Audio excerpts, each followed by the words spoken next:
En Puerto Montt, 25 de septiembre de 2017, siendo las 9 horas con 4 minutos, se reanuda audiencia de juicio oral en causa RIT 70-2017.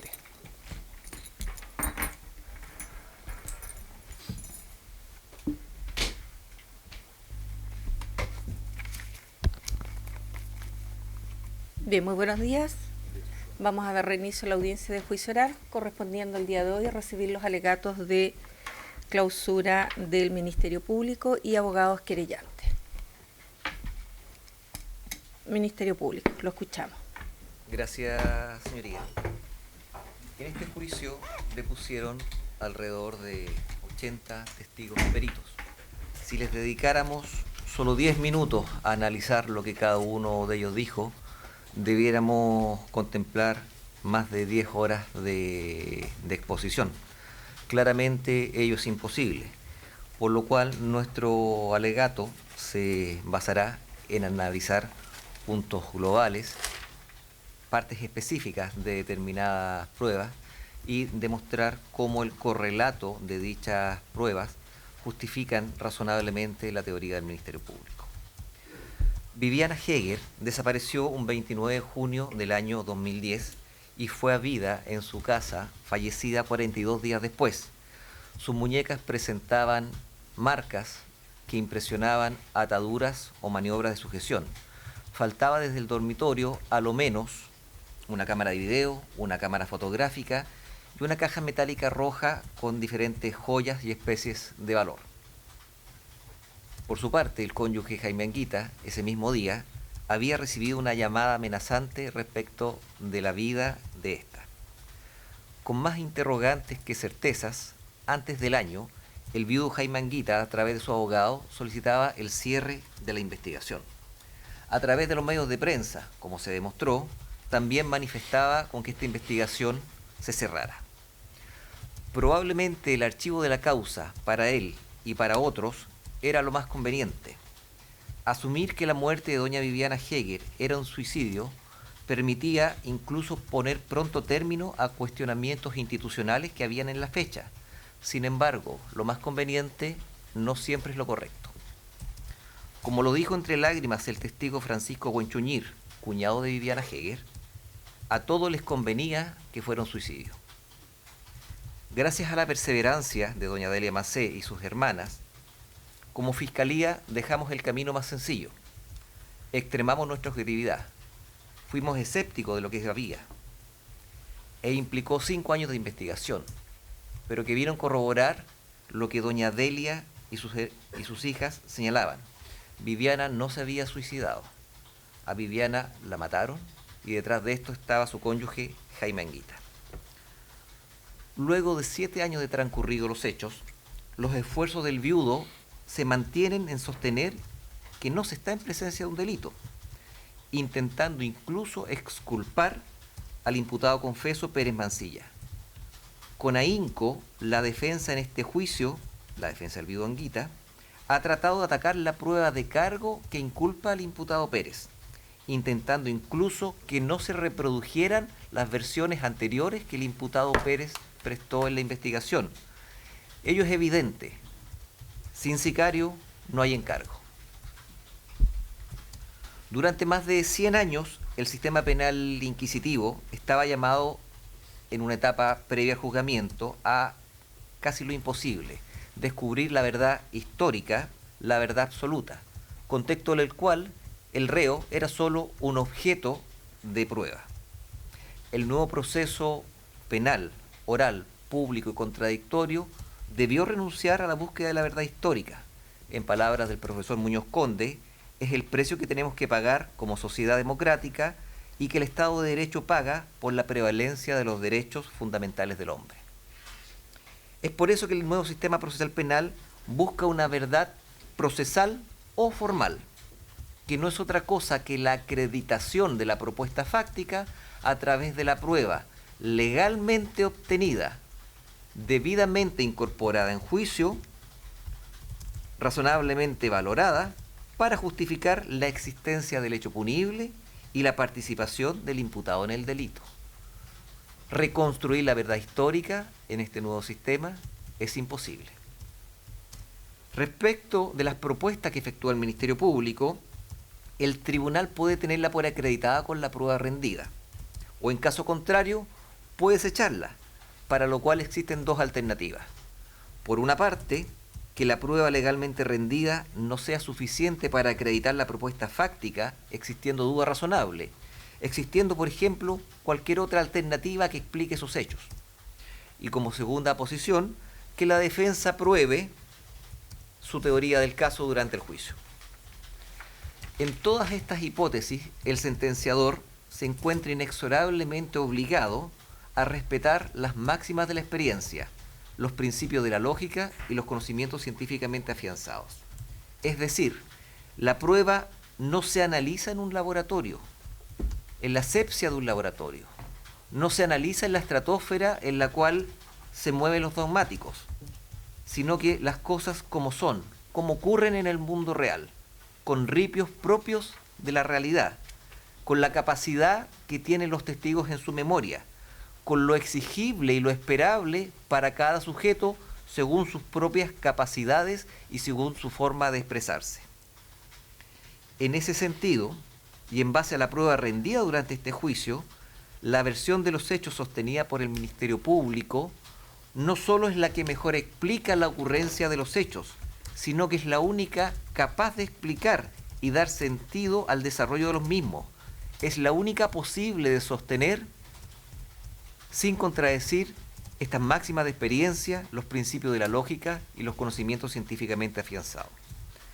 La verdad procesal que sostiene la Fiscalía se basa en prueba testimonial, prueba documental, otros medios de prueba y prueba pericial. Se ha ofrecido prueba directa respecto de algunos hechos y prueba indiciaria de otros. La prueba indiciaria es una prueba perfectamente válida, según lo ha sostenido nuestra excelentísima Corte Suprema y el Tribunal Supremo Español, en la medida que los indicios estén plenamente acreditados. Debe existir una pluralidad de indicios abordados desde la perspectiva de la razonabilidad. Existe un razonamiento deductivo entre los indicios y el hecho probado. Y además, como cuarto elemento, debe existir una motivación en la sentencia. Pasemos pues a analizar en concepto del Ministerio Público los hechos que se han probado y los capítulos o puntos sobre los cuales ha versado la prueba. En primer lugar, la causa de muerte. La perito del Servicio Médico Legal, doña Nubia Riquelme, depuso en estrados que los hallazgos encontrados en el cuerpo de doña María Viviana Heger Macé daban cuenta de una muerte por síndrome asfíctico en estudio.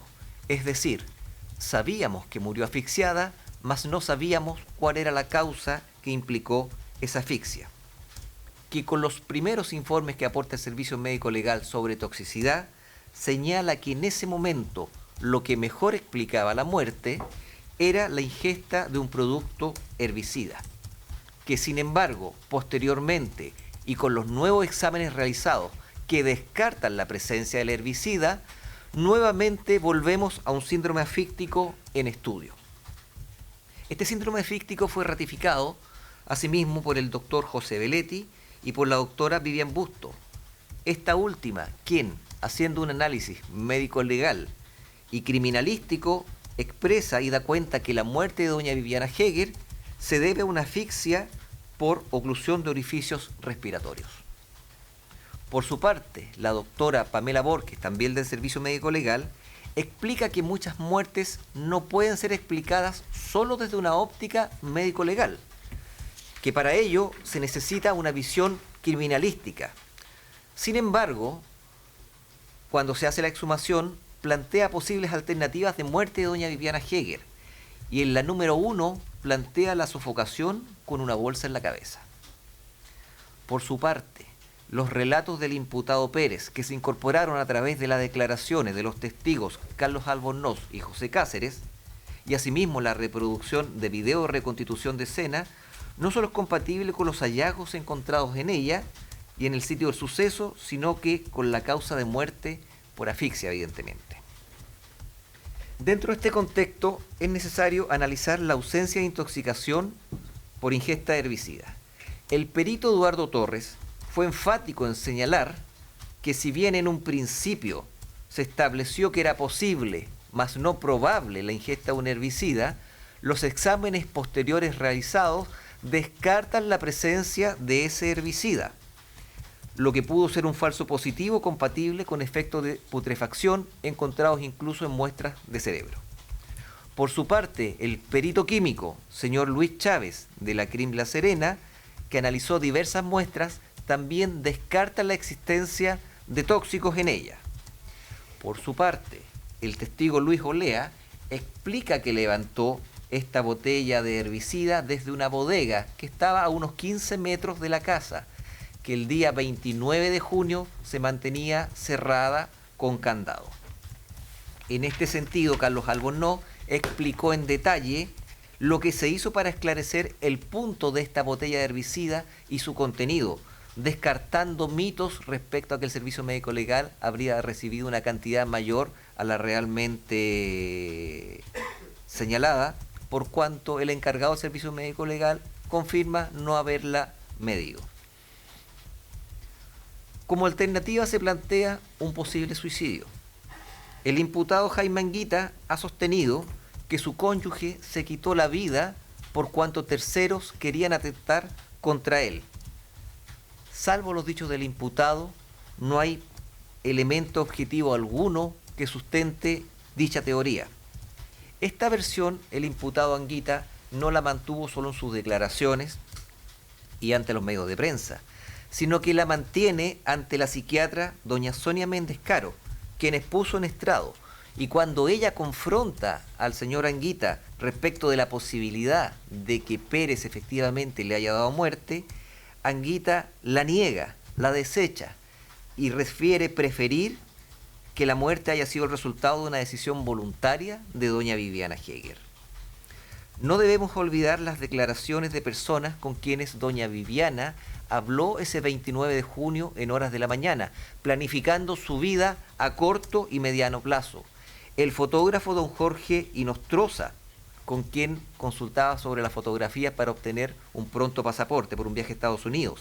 La encargada de la empresa de limpieza de combustiones lenta, con quien coordina una próxima visita a su casa, a la de su hermana. La entrevista con la secretaria del colegio, doña Karina Altamirano, consultando por unos frenillos removibles de su hija, quedando en llamar más tarde para consultar por sobre eso. Las comunicaciones que doña Viviana tuvo el día 29 con sus amigas Luisa Soto e Amy Guzmán, incluso programando las próximas vacaciones de invierno con sus hijas en la ciudad de Santiago. Todo ello no da cuenta de un ánimo suicida, todo lo contrario, de una plena vitalidad y de una proyección vital por parte de doña Viviana. Ausencia de teoría alternativa seria en relación a la causa de muerte. Ninguna de las partes, ningún perito, ningún testigo ha aportado prueba alguna que dé cuenta de alguna teoría alternativa en cuanto a otra causa de muerte de doña Viviana Heger. El médico de esta, doctor Francisco Gutiérrez Molina, explicó que se trataba de una persona sana, de una persona sin mayores dolencias, con una mirada optimista a la vida, que aun cuando debió vivir eventos significativos, como el estar embarazada de un bebé inviable, siempre estuvo preocupada por su bienestar, por el bienestar de su salud, de su madre y de sus hermanas.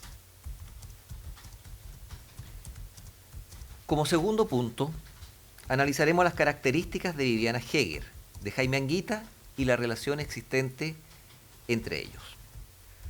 A través de prueba documental, específicamente el certificado de matrimonio, se estableció que Jaime Anguita contrajo matrimonio con María Viviana Heger Macé el 15 de julio de 1992.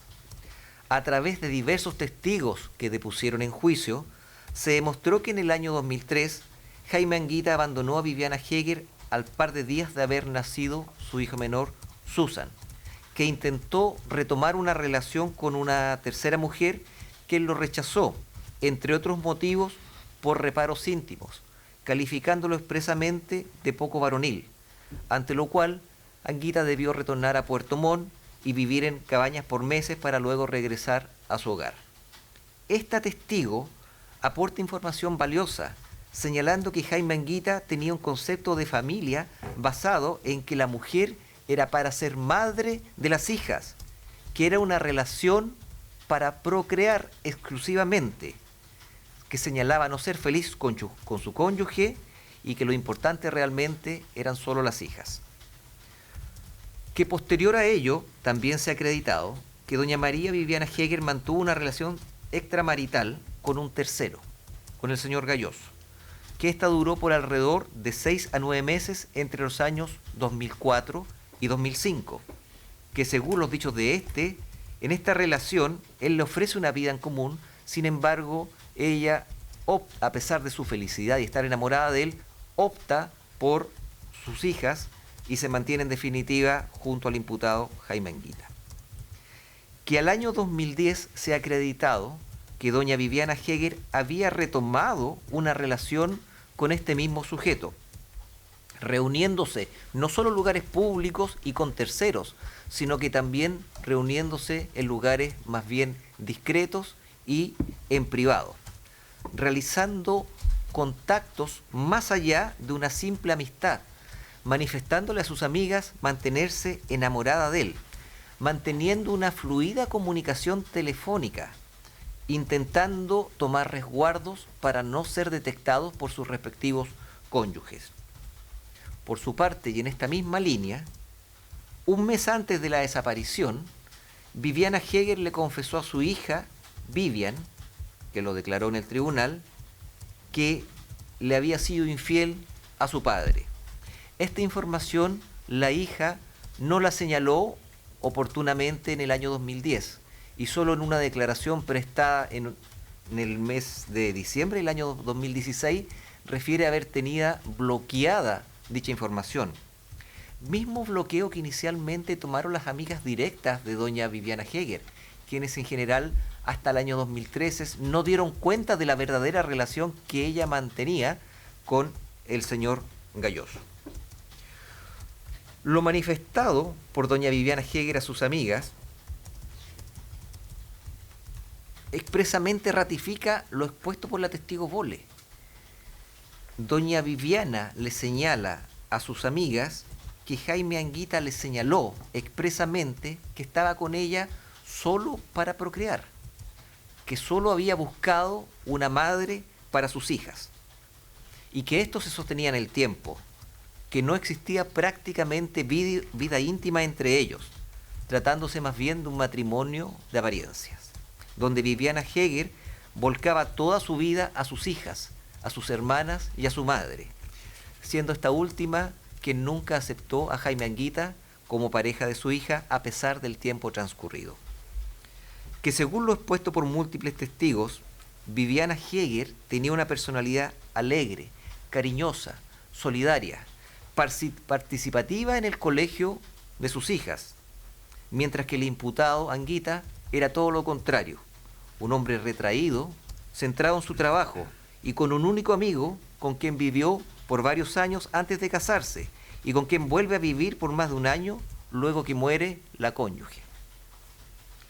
La psiquiatra, doña Sonia Méndez Caro, le llama la atención la contención y frialdad de ánimo que manifiesta el imputado Jaime Anguita, que éste le reconoce la ausencia de vida sexual con su cónyuge y que su cónyuge le habría confesado haber tenido una relación extramatrimonial por 2 años con su jefe, que a pesar de todo ello, Jaime Anguita entendía que tenían una vida color de rosas, lo cito textual. La misma psiquiatra señala que Jaime Anguita se puede ver como un hombre tranquilo, pero que si hay algo que permanece en el tiempo, lo puede acumular y puede explotar. Cuestión que va en la línea de lo que también sostiene la psicóloga doña Roxana Solar, quien señala que ante una emocionalidad intensa, el imputado Jaime Anguita puede ser impulsivo.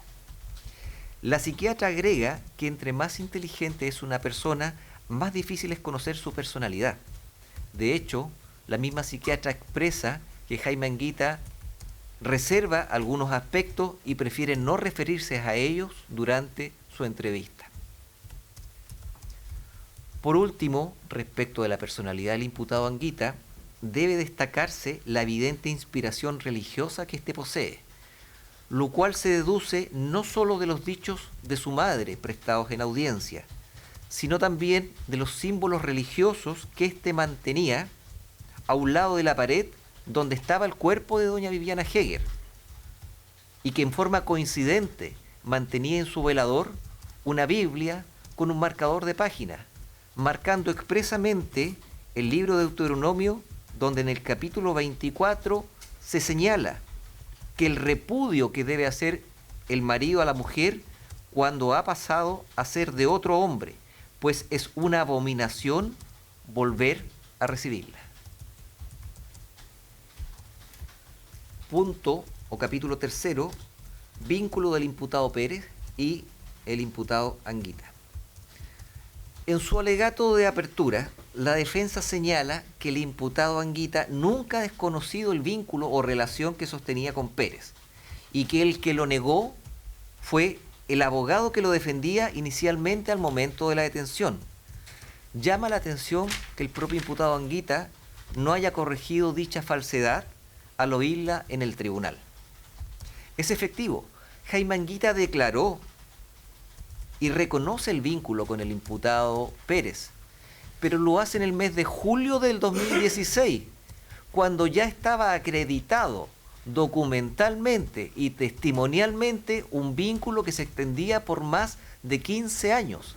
Había evidencia empírica que lo comprobaba, y él, con toda esa evidencia empírica, recién ahí reconoce este vínculo, no antes. Antes el imputado Anguita guarda silencio. Sin embargo, este reconocimiento del vínculo no se extiende a los trabajos que Pérez realizó en la parcela de Parque Stoker. Trabajos que se lograron acreditar, conocidos incluso por otros testigos. Al efecto, la testigo doña Alicia Pérez Mancilla, el testigo Sebastián Pérez Mancilla y el jefe de obra José Martínez González, a todos quienes en su oportunidad Pérez le comentó estar haciendo trabajos en la parcela de Parque Stoker. Son testimonios de años previos, donde Martínez González, este jefe de obra que trabajaba para Puerto Octay, aporta un punto mucho más fuerte y potente aún, que Pérez le había señalado estar reparando la inundación de un baño en esa casa. Pérez trabajó para Jaime Anguita o con Jaime Anguita desde a lo menos el mes de marzo del año 1995 en la empresa Mónaco, donde Anguita era uno de los propietarios.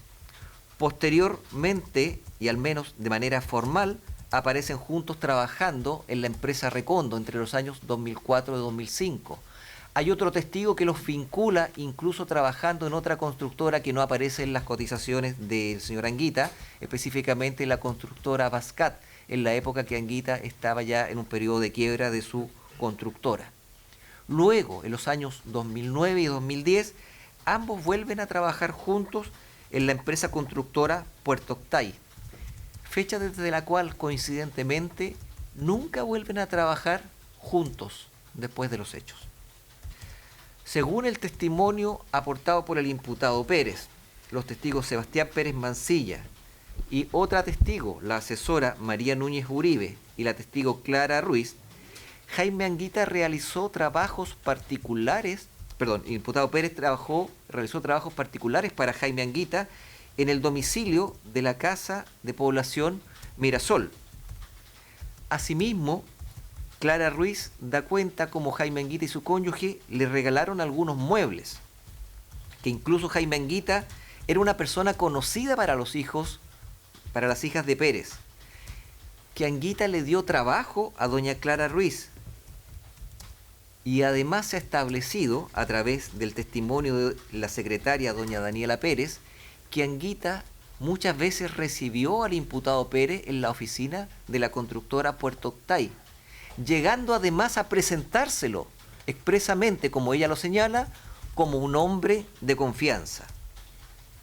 Que además, según el tráfico de llamados del teléfono del imputado Anguita, existe comunicación telefónica entre ellos a lo menos hasta el mes de abril del año 2010, fecha en la cual Pérez ya no trabajaba para la constructora Puerto Octay.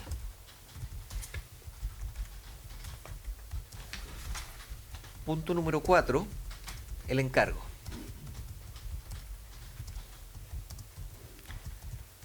Al mes de junio del año 2010, Jaime Anguita sabía que el imputado Pérez estaba sin trabajo. Le constaba que había dejado su trabajo para cuidar a su cónyuge conviviente, que en diciembre le habían extirpado un riñón. Le constaba que no había vuelto a las faenas por cuanto él visitaba constantemente las faenas. El ingeniero Anguita sabía que el carpintero Pérez necesitaba dinero. A través de los testimonios de Carlos Albornoz y José Cáceres, así como la exhibición de un video de reconstitución de escena, el tribunal pudo acceder a la versión del imputado Pérez, en el cual manifiesta que es contactado desde un teléfono desconocido por el imputado Anguita, que lo llama ofreciéndole tener un trabajito. Que Pérez va a la empresa, se reúnen en el exterior, se suben en la camioneta y que estando en esta, el imputado Anguita le ofrece 5 millones de pesos por dar muerte y hacer desaparecer a su cónyuge, doña Viviana Heger. Pérez evidentemente cree que esto es una broma. Sin embargo, el imputado Anguita le mantiene el ofrecimiento, señalando estar aburrido de su mujer, estar aburrido de su suegra y que sus hermanas se fueran a meter a la casa. Cuestión que Pérez no tenía por qué tener conocimiento alguno de ello. Luego que Pérez acepta el ofrecimiento, Anguita le da instrucciones precisas en cuanto a la fecha y hora, y que para despistar debe hacer un llamado desde un centro de llamados sin cámara. Como en cualquier hecho donde un sujeto ofrece el pago a otro para cometer un delito, evidentemente hay dos interlocutores. Se busca que no haya testigo, solamente uno hace la oferta y el otro ve si la acepta o la rechaza. No hay documentos que den cuenta de ello, no hay grabaciones, no hay testigo que deba necesariamente ratificar el hecho. La prueba en esencia radica en el testimonio de alguno de estos dos interlocutores. En relación a este punto y lo que es la valoración de declaraciones del coimputado, el Tribunal Supremo Español, al igual que el Tribunal Constitucional Español, en fallos de los años 2015 y 2016, han señalado, y cito textual, que en orden a superar las reticencias que se derivan de la especial posición del coimputado, la doctrina de esta sala ha establecido una serie de parámetros o pautas de valoración referidas a la comprobación a cargo del tribunal de la instancia de la inexistencia de motivos espurios que pudieran privar de credibilidad a tales declaraciones, como la existencia de razones de enemistad o enfrentamiento, odio o venganza, afán de autoexculpación u otras similares, y que a estos efectos ha de valorarse necesariamente las relaciones existentes entre quien acusa y quien es acusado. Cierro comillas. Que en el presente caso, su señoría, no se ha manifestado enemistad alguna por parte de Pérez contra el imputado Anguita. Todo lo contrario, la prueba da cuenta de vínculos, de respeto, de confianza, de gratitud sostenida en el tiempo, derivada de una década de relación laboral. No se observa motivo espurio que lleve a mentir al imputado Pérez. La declaración de Pérez no es autoexculpatoria, todo lo contrario. Con ello Pérez echa en una mochila el peso de una calificante, como es actuar por premio o recompensa, elevando el marco penal por el que puede ser condenado. No hay autoexculpación, todo lo contrario, es solo un perjuicio que carga sobre sus hombros Pérez el imputar a Anguita los hechos que le está imputando. La declaración de Pérez ha sido sostenida en el tiempo. No solo la brinda ante Policía de Investigaciones y este fiscal, o mejor dicho, ante este fiscal y Policía de Investigaciones en el cuartel de la PDI el 7 de diciembre del 2015. También la ratifica a los días después ante este fiscal en presencia de su abogado defensor. Luego lo ratifica en la reconstitución de escena que sus señorías pudo ver, donde estaba presente este fiscal, el abogado defensor del imputado Pérez y el abogado defensor del imputado Anguitas. Luego, a fines de la investigación, ya en el año 2016, vuelve a ratificar los hechos. Además, y teniendo la posibilidad en este juicio de ceder a la tentación de retractarse y dar cualquier otra versión, el imputado no lo hizo. La declaración prestada por Pérez en los años 2015 y 2016 no tiene solo una ratificación mínima, como lo exige la jurisprudencia del Tribunal Supremo Español. Al efecto, en el año 2010 y año 2011, y en el año nuevo del año 2010-2011, Pérez ya le señaló a su hija, Alejandra Pérez, que había dado muerte a Viviana Heger por encargo de Jaime Anguita, quien le había pagado millones. Es decir, esta misma versión, prestada fuera de un proceso penal, ya se había señalado en el año 2010-2011. Y lo recalco, a esa fecha ya existían testigos de oída del encargo criminal. Según peritaje contable realizado al patrimonio de doña Viviana Heger y don Jaime Anguita, se estableció que al 8 de junio del 2010 este cobró por caja un cheque por 3,5 millones de pesos, correspondiente a honorarios, con una boleta de honorarios que lo respalda. Dinero efectivo que no depositó, que no invirtió, que no realizó ninguna operación formal con dicho dinero, debiendo en el mes de julio seguir con retiros de dinero por cajero automático, es decir, habiendo ya gastado todo ese dinero en la época en que Pérez refiere haber recibido 2 millones de pesos en efectivo por parte del imputado Jaime Anguita. El imputado Pérez entre abril y diciembre del 2010 no registra cotizaciones de trabajo salvo en el mes de octubre, lo cual ratifica la necesidad económica que presentaba, siendo así también real el estado de salud que tenía su conviviente Flor Villegas, corroborado por la ficha médica que da cuenta de la extirpación de su riñón. Según información aportada por Movistar y debidamente incorporada al juicio, Jaime Anguita, 18 días antes de la desaparición de su cónyuge, activó un teléfono de prepago, cuestión que es consistente con los dichos de Pérez en cuanto a que recibe el llamado desde un teléfono desconocido. Pérez refiere que Anguita lo instruye para concurrir en una fecha y hora determinada para no ser visto, cuestión que efectivamente resulta ser así, ya que Pérez no es visto por testigo alguno entrar ni salir ni cometer el delito.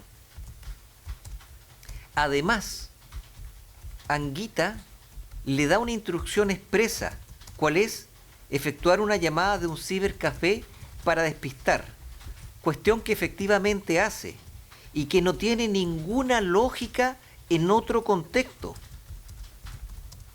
Cuestión que nos preguntamos durante años y cuya explicación la dio este carpintero con tercero o cuarto básico. ¿Qué sentido tenía ese llamado? Lo mismo que la ocultación del cuerpo. ¿Qué sentido tenía la ocultación del cuerpo? Cuestión que nos preguntamos durante años. Y es el imputado Pérez quien explica que como para recibir el pago debía deshacerse del cuerpo, simplemente lo oculta en aras de recibir el dinero, siendo ya problema de Jaime Anguita lo que pasaría posteriormente.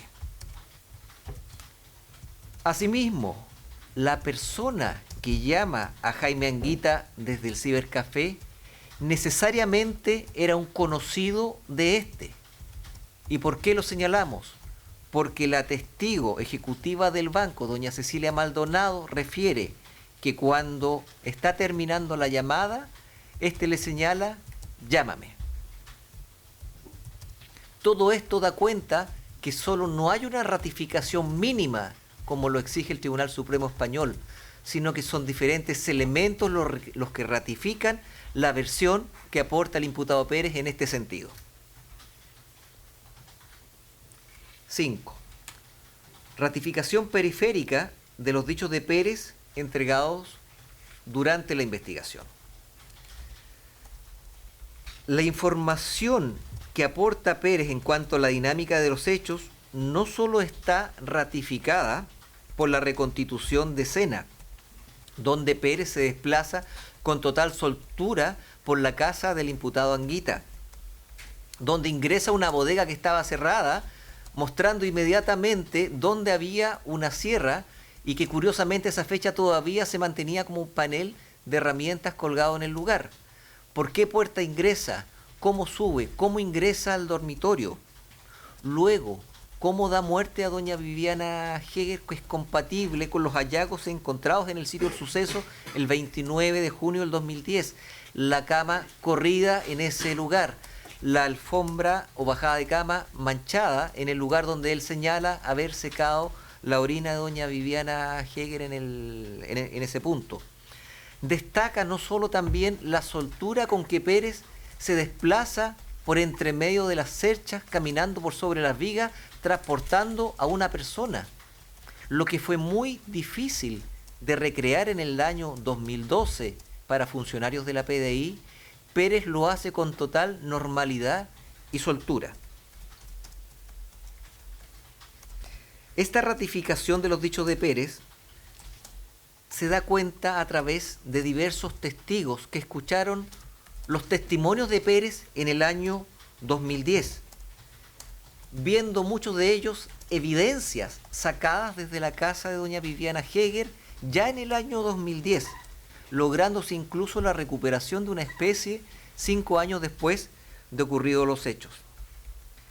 En efecto, si bien la testigo Alejandra Pérez hizo uso del derecho a no declarar por ser hija del imputado Pérez, su versión se incorporó a través de testigos de oídas, quienes tomaron su declaración en la fase investigativa, quien manifiesta que en el mes de junio o julio del año 2010 su padre sale en horas de la mañana, alrededor de las 8, a hacer una changuita, que regresa alrededor de las 15 horas y que de la mochila negra extrae un teléfono celular, una cámara fotográfica y una cámara de video, que según lo refiere eran de la difunta, señalando que se las había dado Jaime Anguita, que ella manipula la cámara fotográfica, que observa imágenes, la cámara de video y fotográfica, que observa imágenes de Viviana Heger en la cámara de video, que comienza a borrar estas imágenes y le enseña a su padre cómo hacerlo,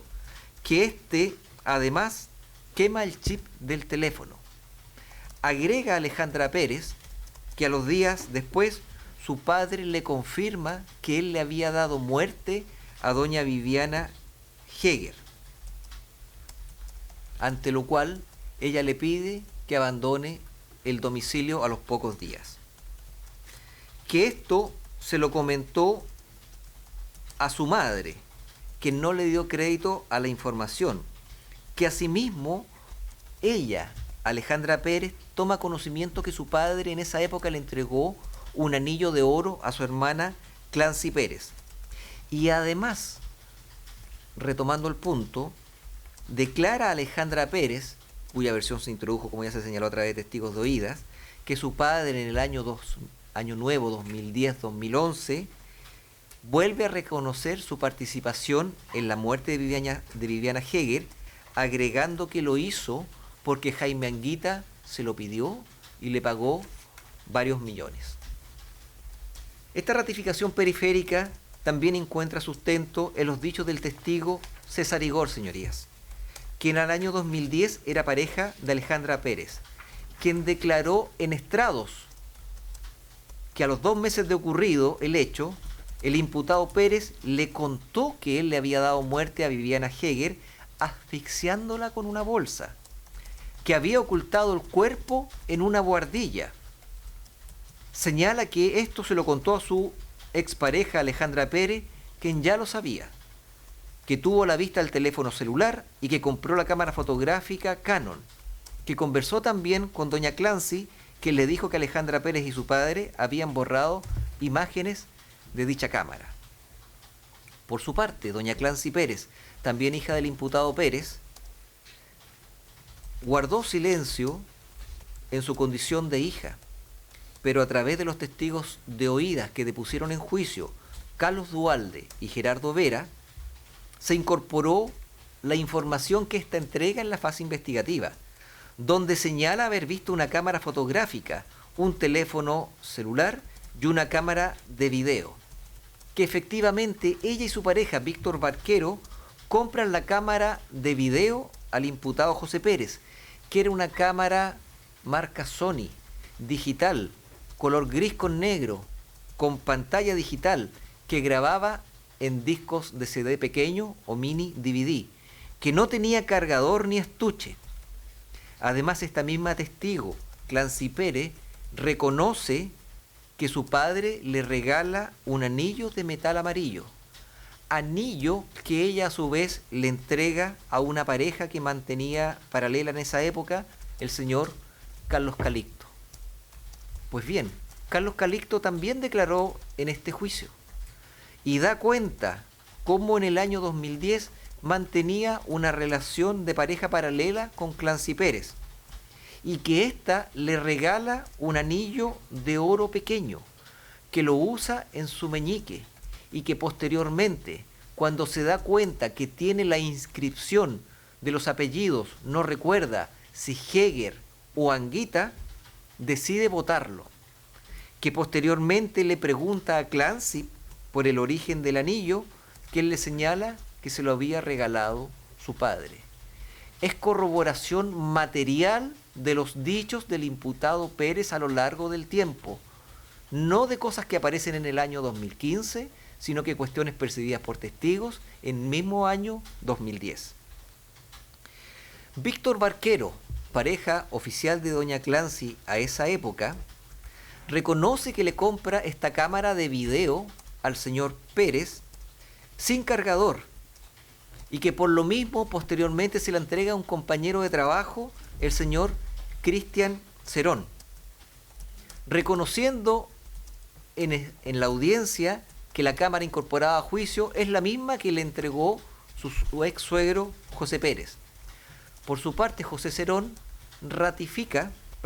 Cerón ratifica que él recibió esa cámara mientras era compañero de Barqueros en Correos de Chile en el año 2010, que la mantuvo sin hacer mayor trabajo en ella y que esa cámara posteriormente es sacada sin su conocimiento por parte de un sobrino de alrededor de 8 años, hijo de su hermano Claudio Cerón.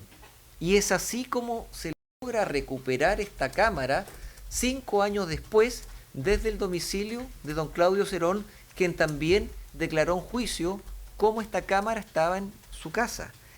Es decir, a través de la diversa testimonial se logra generar una especie de cadena de custodia que da trazabilidad de la cámara desde el momento en que la entrega el imputado Pérez al señor Barquero hasta que es recuperada en el año 2015. Y en ese mismo sentido hay documental que da cuenta que esa cámara con ese mismo número con ese mismo modelo fue la adquirida por Jaime Anguita en tiendas Dimarsas un año antes. Características no solo en cuanto al modelo, sino que en la misma forma y el mismo color que se aprecia en las imágenes que se incorporaron dentro de los otros medios de pruebas, donde aparece la hija Susan manipulando esa cámara en fecha previa. Esa cámara y la cámara recuperada es la misma. Las fotografías se extrajeron del PC utilizado por el señor Jaime Anguita. Llama la atención que en distintas declaraciones los cercanos a Pérez refieren no haberle creído por cuanto era mentiroso. Pero asimismo, estas mismas personas que supuestamente no le creen, tuvieron a la vista las especies, tuvieron a la vista grabaciones donde aparecía doña Viviana Heger. A los días le piden que abandone la casa. Creemos que este no creer es más bien conveniente que efectivo, señoría.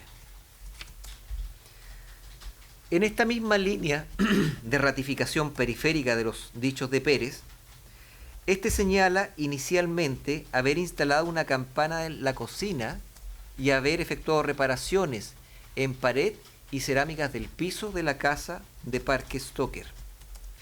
Esto no tiene una ratificación solo genérica, como lo señaló la asesora de hogar Rosa Martínez Paguinao, en cuanto a que efectivamente un maestro debió ir a hacer esos arreglos, sino que también tiene una ratificación con los hermanos Oyarzún Ralil, quienes expusieron que ellos no instalaron la campana de la cocina, que ellos no instalaron cerámica en la pared donde está la ventana a un costado de la cocina a leña. Existen registros fotográficos incorporados a juicio que dan cuenta que a marzo del 2009 aún no se hacían esos trabajos, aún no estaba la campana en su lugar, ni había sido colocada la nueva cerámica ni reemplazada la que tenía problemas. Lo que es absolutamente coincidente con lo que dice Pérez, cuando refiere que esos trabajos los hace después de ingresar a trabajar a Constructora Puerto Octay, ratificado documentalmente que es en febrero del año 2009. Tiene coincidencia absoluta y ratificación documental y fotográfica los dichos que da Pérez sobre este punto.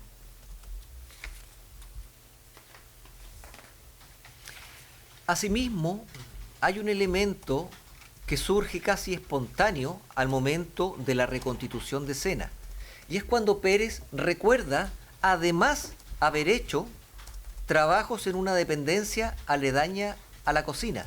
Su señoría pudo ver cómo fluye esa información de boca del imputado Pérez de una manera casi anecdótica o espontánea. Y quedó grabado cómo nos dirigimos a esa puerta y que al abrirla se apreciaba todavía en el techo los evidentes trabajos e intervención que se había hecho en el cielo de la misma. Trabajo que los hermanos Oyarzún Ralil dicen que ellos no realizaron, que el techo había quedado perfectamente terminado.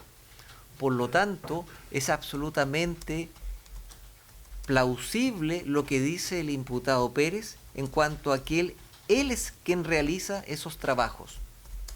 Recordemos que en la carpeta de investigación en ningún lugar aparecía esa dependencia en alguna fotografía. Nadie que no conociera el lugar podía saber los trabajos que se habían hecho. Estos trabajos que señala Pérez de haber hecho en la parcela de Parque Stoker, como se explicó, fueron ratificados por doña Alicia Pérez y Sebastián Pérez. Pero lo que más hace fuerza, que el mismo jefe de obra, don José Martínez González, señala que Pérez debió realizar trabajos por una inundación que había en el baño de la casa de Parque Stoker de Jaime Anguita. Cuestión que se demostró empíricamente que así era.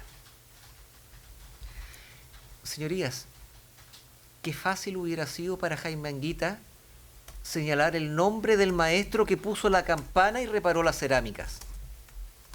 Qué fácil hubiera sido para su defensa presentarlo como testigo en juicio. Sin embargo, no pudieron hacerlo, porque ese carpintero se llama José Heriberto Pérez Mancilla, el maestro de confianza de Jaime Anguita, quien ya dejó de estar a su servicio.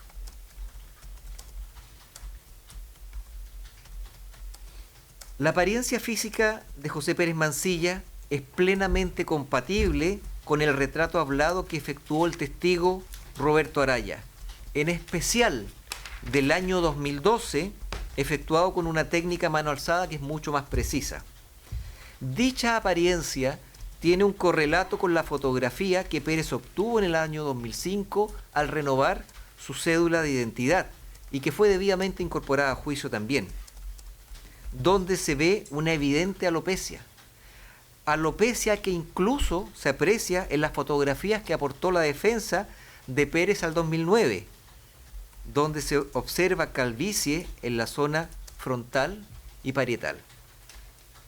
Tal es el parecido del imputado José Pérez con este retrato hablado que su propia ex cónyuge, Clara Ruiz, al estar privada de libertad en el Centro de Cumplimiento Penitenciario de Puerto Montt, al ver el retrato por televisión, le señala a otra reclusa el evidente parecido que tenía con su marido.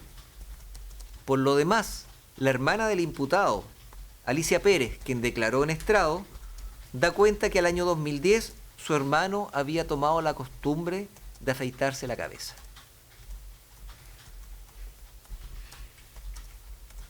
Capítulo o punto número 6, referido al aporte pericial.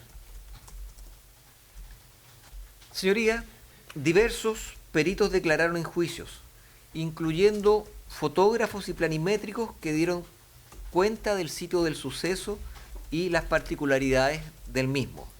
Existió peritaje documental que ratifica las escrituras del señor Araya y que precisa la versión en cuanto a que efectivamente él es el sujeto que estaba trabajando en el cibercafé y es él el que cursa el llamado al momento de llegar Pérez al lugar. Existen peritos químicos que descartan, tanto servicio médico legal como de policía de investigaciones, que descartan la existencia de tóxicos, tanto en el cuerpo como en las ropas de doña Viviana Heger. Existen analistas criminales que explican los tráficos de llamados telefónicos, el llamado supuestamente amenazador que recibe el imputado Anguita, las comunicaciones que éste sostiene en horas de la mañana y en horas posteriores, la inexistencia de llamados que refiere el imputado Anguita. Existen también médicos criminalistas como la doctora Vivian Bustos, quien aborda la explicación de los hechos no solo desde un punto de vista médico-legal, sino que además criminodinámico, respaldando plenamente la versión del imputado Pérez, explicando algunas precisiones que daban hechos como por ciertos, los que en definitiva a la larga nunca resultaron realmente probados. Punto número 7. Contradicciones del imputado Anguita y actuaciones que atentan contra la lógica y las máximas de la experiencia.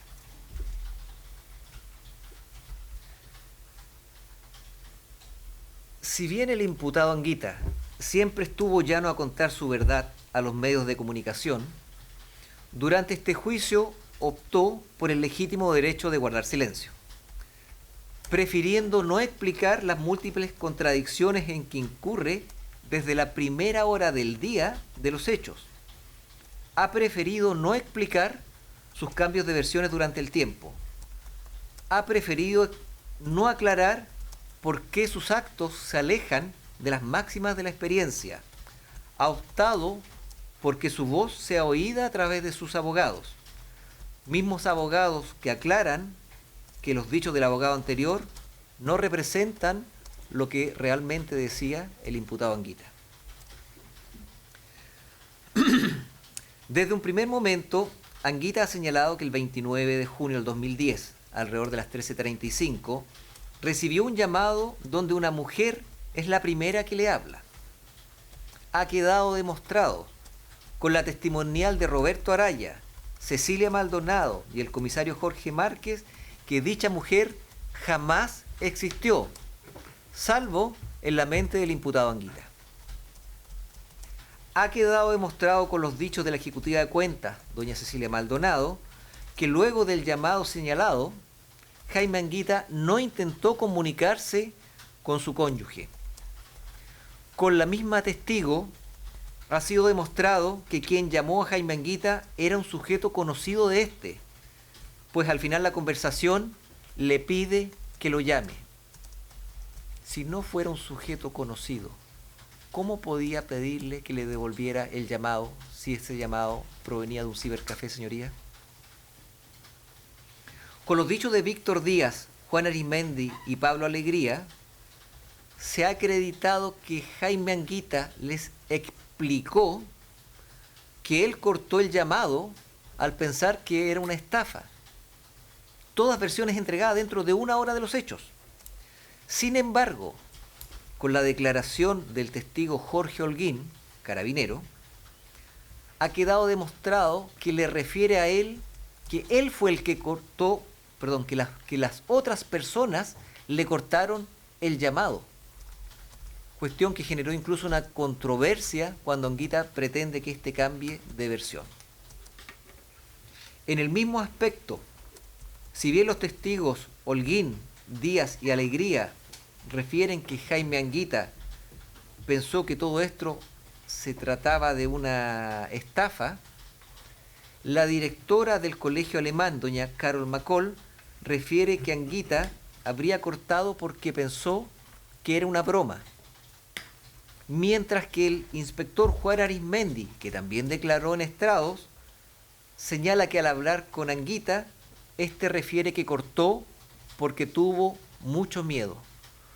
Todas versiones de un mismo imputado prestadas dentro de un contexto de no más de 1 hora.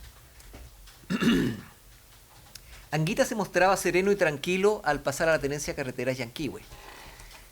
La misma impresión tuvo el señor Díaz cuando pasó a la Policía de Investigaciones de Puerto Varas. Sin embargo, minutos después, y en la medida que se iba acercando a su casa, cuando ya le restaba 1 kilómetro por llegar a esta, es visto por Juan Arismendi con un evidente nerviosismo, con los ojos llorosos y temblor en el mentón. Anguita se acercaba a su casa y se acercaba a la verdad de lo que había ocurrido. Jaime Anguita y su hija Vivian hablan de un supuesto llamado, señoría, mientras ésta iba caminando rumbo a su casa. Ese llamado, según los tráficos de llamados, jamás existió, ni en los tráficos de Jaime Anguita, ni en los tráficos de su hija Vivian Anguita. Científicamente, lo que señalan ellos no tiene prueba ni respaldo alguno.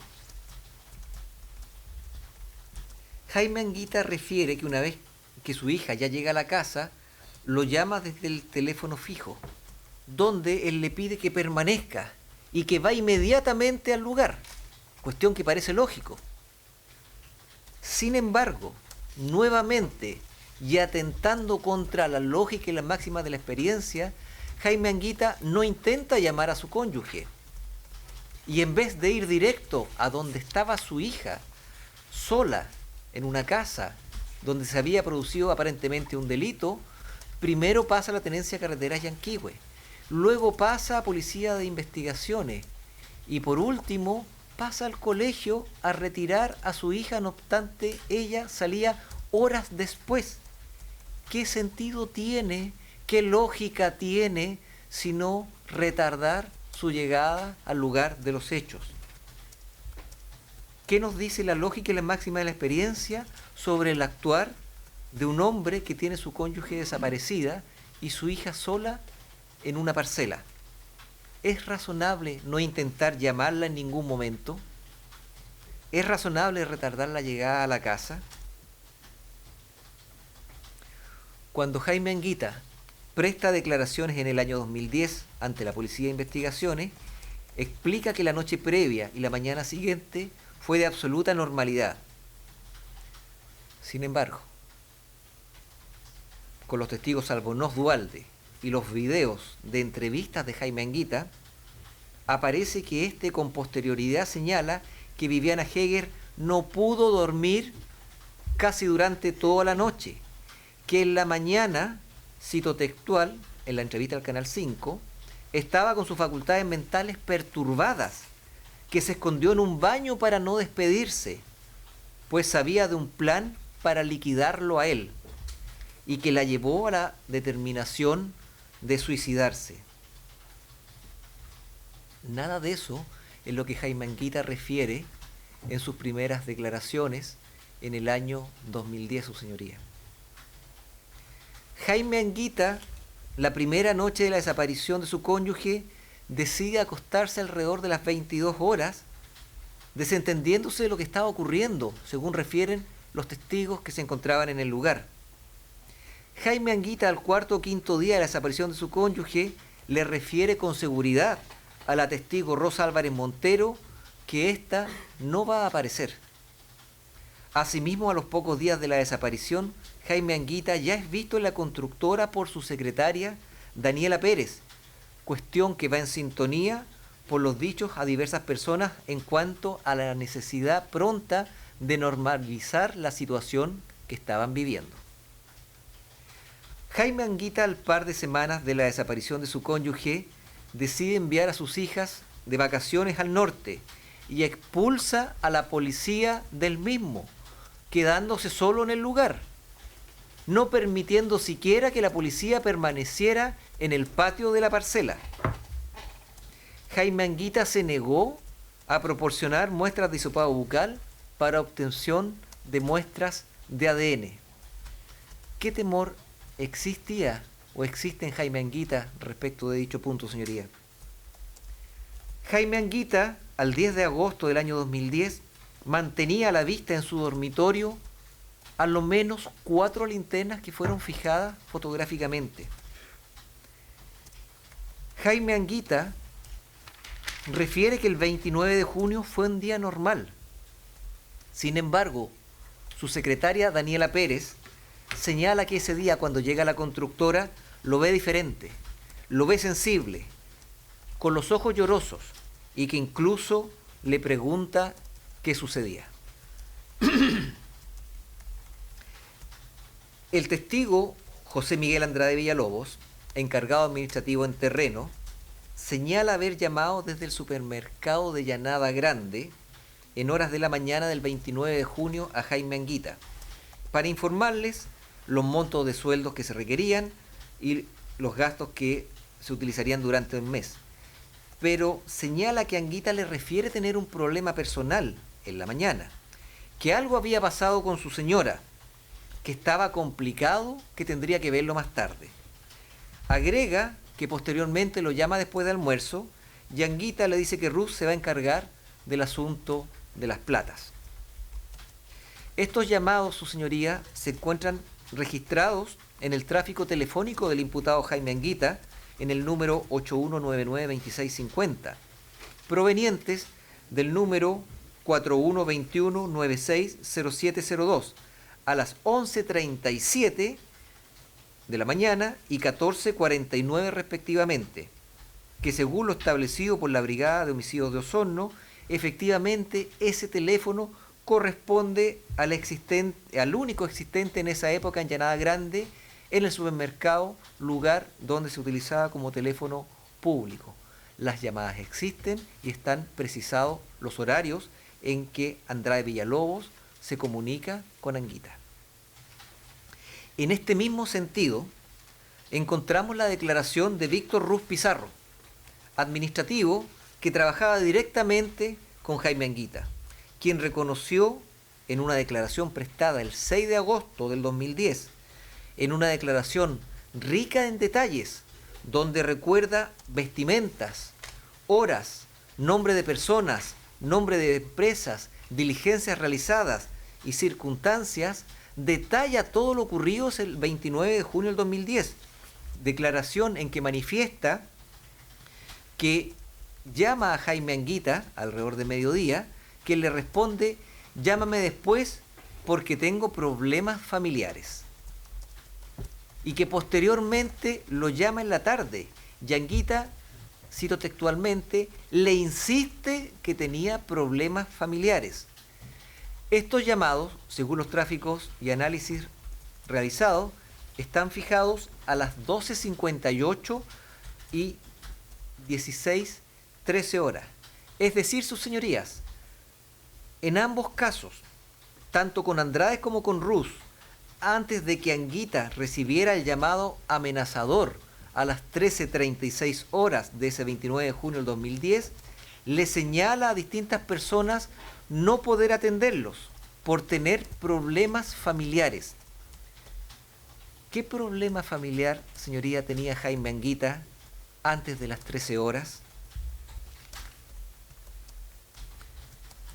Víctor Ruz, en el año 2012, se desdice de esta declaración rica en detalles prestada en el año 2010 y explica haber cometido un error respecto del contenido de la primera llamada. Pero también señala seguir trabajando para la constructora Puerto Octay y agrega que no tiene ningún vínculo con Jaime Anguita. Pero al ser puesto en evidencia, reconoce que desde el año 2012 ocupa una casa de propiedad de Jaime Anguita en el sector Mirasol de Puerto Montt. Es decir, hay un cambio de versión en el año 2012, misma época en que comienza a ocupar hasta el año 2017 la casa del imputado Anguita. Otra persona que aporta valiosa información previa a la detención de Jaime Anguita y que luego se retracta es su amigo Patricio Monsalve, quien refiere en una declaración prestada ante Policía de Investigaciones que Jaime Anguita sabía la identidad del sujeto con quien Viviana había mantenido una relación extramatrimonial y que incluso un día, revisando fotografías semanas antes de la desaparición de doña Viviana, se había percatado de la presencia de este sujeto junto a ella en una actividad deportiva. Hay un testigo cercano, amigo de Anguita, quien aporta esta información que siempre ha sido negada por él, en cuanto a que conocía la identidad de esta pareja, de doña Viviana, y este punto relevante, que semanas previas a la desaparición, Anguita encontró una fotografía o imagen donde doña Viviana aparecía junto a esta en una actividad en fechas previas. Estos dichos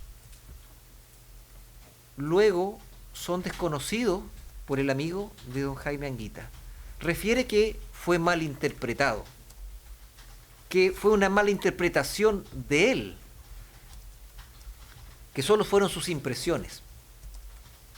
Sin embargo, también reconoce este estrecho vínculo que mantiene con el imputado Anguita, al punto de asistir al 80% de las visitas que éste tiene en el establecimiento penitenciario.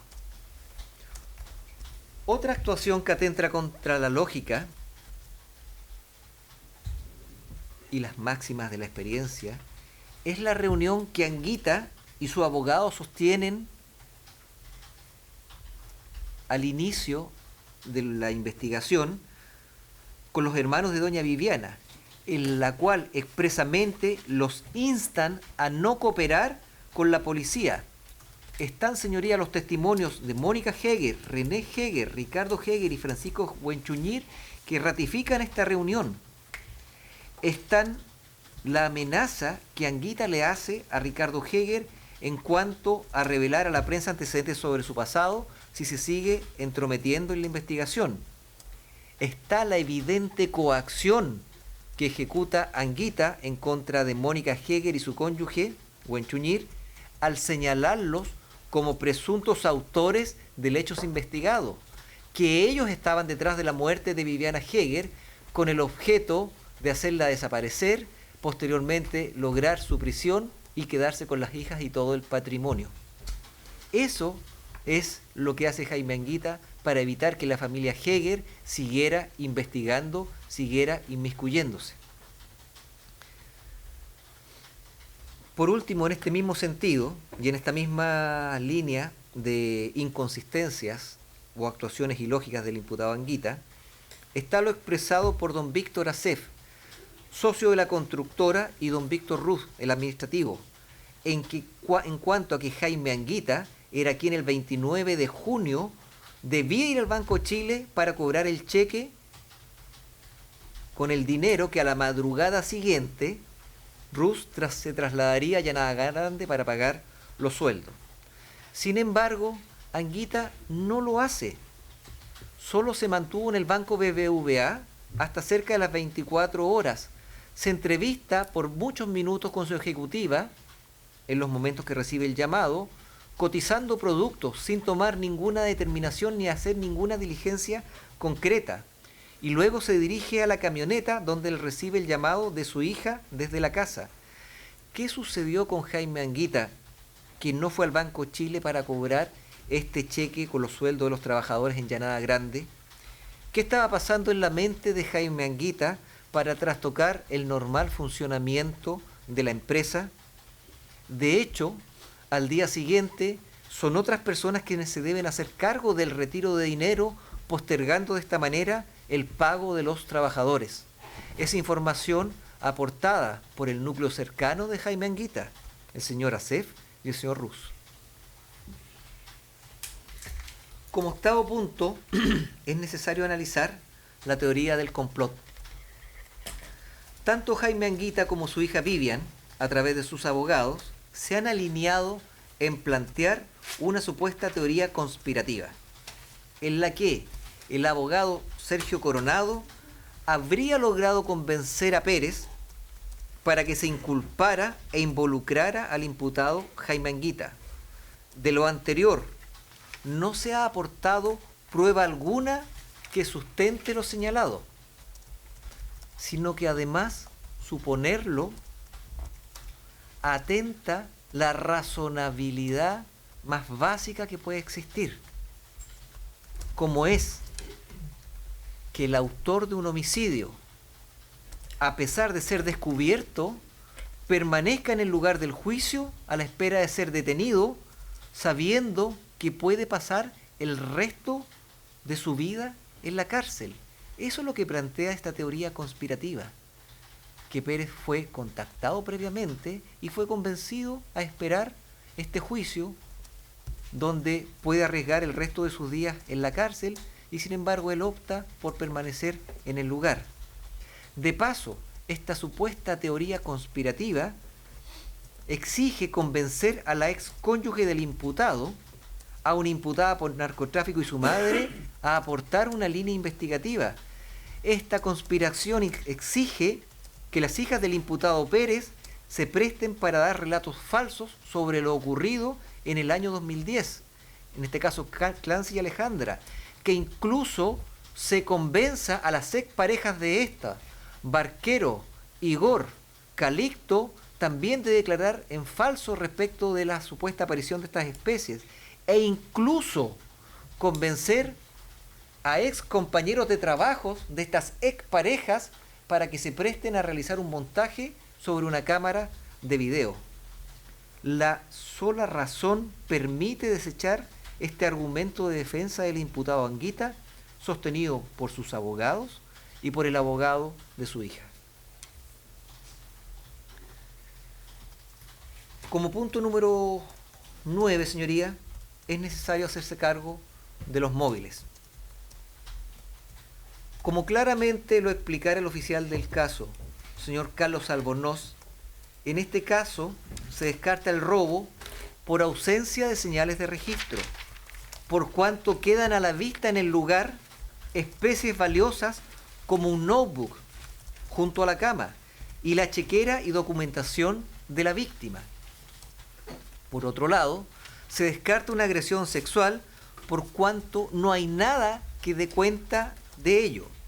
Así las cosas, el único móvil restante es un móvil de conflicto que solo existía entre doña Viviana y su cónyuge, don Jaime Anguita, debido a los problemas que éste mantenía con la familia de doña Viviana, al rechazo de doña Delia Macé sentía por él, a los problemas profundos al interior de un matrimonio que era solo de apariencias, donde la mujer solo estaba llamada a procrear, a la infidelidad que la víctima había incurrido en los años 2003 y 2004 y el reencuentro de esta con el mismo sujeto en el año 2010, sujeto respecto del cual aún permanecía enamorada, hablando constantemente con él y reuniéndose con éste a escondidas.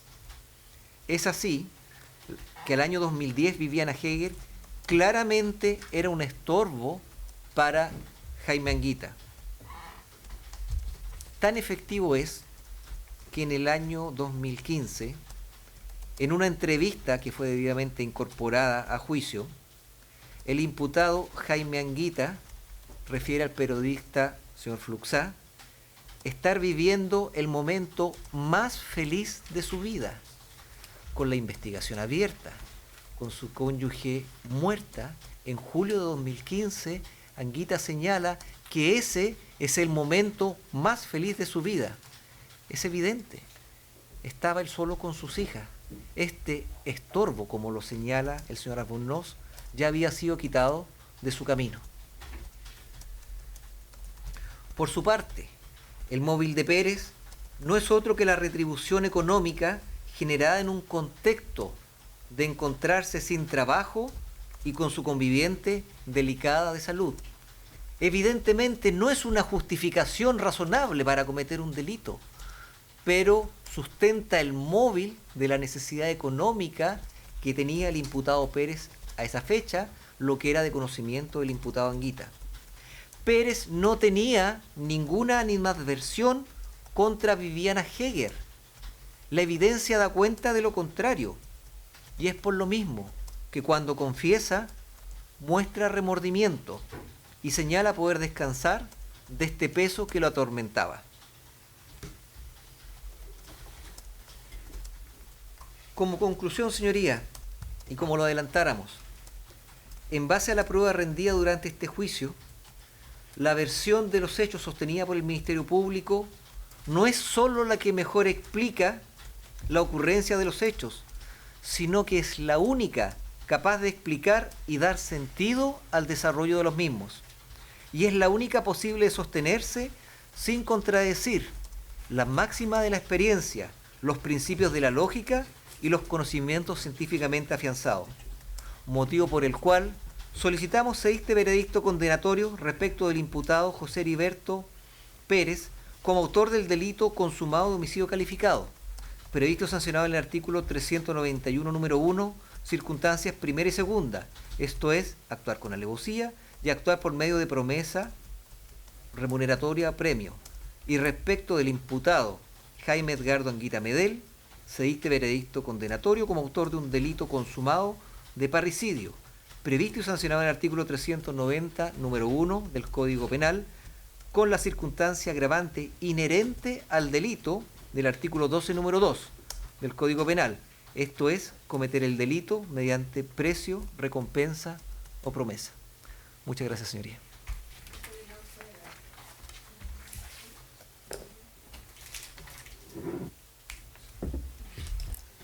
Bien, vamos a hacer un breve receso de 15 minutos y a continuación recibimos el alegato de clausura del señor Coronado.